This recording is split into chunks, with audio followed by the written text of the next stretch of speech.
The sky above Prime had never looked like this. Once it was soft and peaceful, blue stretched across the heavens, and silver ships glided gracefully above the cities like shining birds. Music drifted from the royal palaces, laughter echoed in the streets, and life felt safe. But today, the sky was red with fire. Explosions rocked the ground, sending vibrations through every building. Towers that once gleamed like diamonds were cracked and smoldering. Smoke filled the air like a suffocating blanket, and alarms screamed, warning everyone that their world was no longer safe. And in the middle of this chaos, a human ran. Walker, a maintenance worker from Earth, moved through the burning streets of the Royal Spaceport. He was not a soldier. He was not trained for war.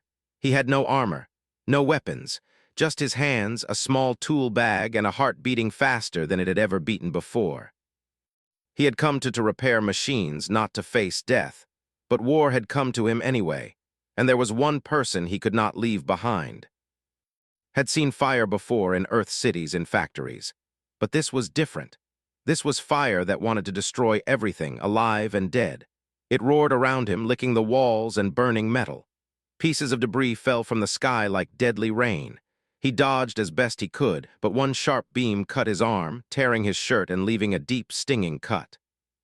He stumbled but did not fall. He could not stop, not now. Because he had heard a voice. A soft, trembling voice that froze him in place. "Is anyone there?" It came from the communicator panel near a broken wall. He stopped and turned, coughing from the smoke.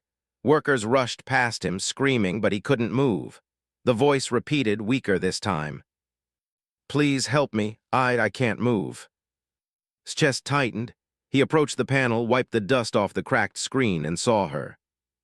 Princess Lyra, daughter of the Queen of, the crown jewel of the Empire, the most protected person in the galaxy. And she was trapped. Her blue skin was pale, her silver hair was scorched at the edges. Her glowing eyes, once so full of life, now held fear and pain. Blood streaked her forehead. Flames danced dangerously close. Pieces of twisted metal pinned her down. "Princess," whispered. Her eyes widened at the sound of his voice through the communicator. A human?" she asked, weak and trembling. "Please help me." Her words struck him deeper than the heat, deeper than the fire, deeper than any fear he had ever known. Swallowed hard, his heart pounded. He looked around. The streets were empty. Civilians had fled. Soldiers were either dead or gone. The war machines were everywhere. There was no one to help her. No one but him. He touched the photo in his pocket. His mother smiling softly, holding his small hand as a child. He remembered her words. "Son, if you see someone drowning, don't ask if you can swim well enough. You jump." His jaw clenched. He was terrified, absolutely terrified. But he would not leave her. "I'm coming," he said into the communicator. Lyra blinked, her voice quivered. You don't even know the way." "I'll find a way," said firmly. "Stay awake, don't close your eyes, I'm coming for you." And with that he ran. The closer he got to Hangar 7, the more impossible it seemed. Flames roared on either side, walls bent and twisted under the heat. Pieces of metal crashed down around him. Every step burned his lungs. Smoke clawed at his throat. The ground beneath his feet cracked, sending tremors through his legs. A part of him screamed to turn back. Another part, the part that had not hesitated to come this far, pushed him forward. When he reached the hangar, the sight stole his breath. The shuttle was half crushed, bent into itself like a dying insect. Smoke poured from its broken hull. Flames licked the edges of twisted metal, and inside he could see her hand pressed against the window, a small beacon of life in a dying machine. "Hang on," he whispered. "I'm here, I'm coming." Tried the entrance. It was jammed. Metal had twisted under the explosion. His hands slipped on the burning edges. Pain tore through his palms. The smell of burning plastic and scorched metal filled his nose. He could hear the shuttle creak as if it were alive, warning him away. Eyes," he muttered. Then he heard her voice again, soft, fragile. Please." He forced himself to ignore the fear. One deep breath, one step at a time. He used his tools to pry open the door. Sparks flew. Metal screamed under the pressure. The heat was unbearable. But he made it. Inside, Lyra was pinned under a fallen beam. Her legs were trapped. She tried to pull herself free, but the metal would not budge. "It's heavy," she whispered, tears streaming down her face. Gritted his teeth. "I know." He grabbed the beam. Every muscle in his body screamed. Pain lanced through his arms. His back burned. His lungs felt ready to explode, but he pushed just a little more. Lyra gasped as the beam moved slightly, pushed harder, ignoring the fire that was now scorching his back and legs. The metal groaned and shifted. He could hear his own blood rushing in his ears. With one last effort, he lifted it enough for Lyra to pull herself free. "Go," he shouted. She scrambled out, coughing from smoke, fear, and pain. Her small hand grabbed his arm. Her touch burned with gratitude and something else he could not yet name. "Run," he said, and together they stumbled toward the exit. The hangar began to collapse behind them. Flames exploded.